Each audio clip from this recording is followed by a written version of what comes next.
KTM 390 Enduro R and 125 Enduro R. These smaller capacity bikes cater to the growing demand for lightweight, versatile adventure and supermoto bikes.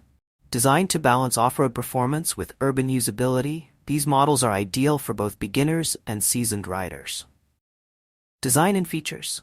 Lightweight frame. The 390 and 125 Enduro R models are built on KTM's proven lightweight steel frame, optimized for off-road agility and urban commuting. Suspension. Both models will likely feature WP XPLOR suspension with long travel to handle varied terrains. Wheels. Expect 21-inch front wheels for both bikes, giving them strong off-road capability. Engine and performance. 390 Enduro R. Powered by a 373cc single-cylinder engine, this model is expected to produce around 43 horsepower, ideal for light adventure riding. 125 Enduro R. Featuring a 125cc engine, this bike will cater to beginners and urban riders with a lower power output but excellent fuel efficiency.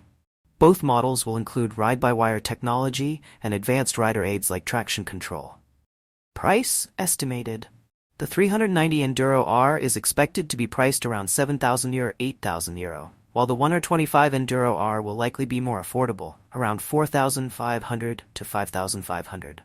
Summary. KTM's 2025 models, particularly the 1390 Super Adventure lineup and smaller capacity enduro bikes, blend cutting-edge technology with performance. These bikes are designed for both off-road adventures and long-distance touring, with options for riders of various skill levels. The inclusion of advanced tech, such as the TFT display and automated transmission, marks a step forward in convenience and rider customization. For the latest detailed specifications and pricing, KTM is expected to officially unveil these models at EICMA 2024. Don't forget to like, comment, and subscribe to Auto Expert Review 70. Also, hit the bell icon so you don't miss any updates.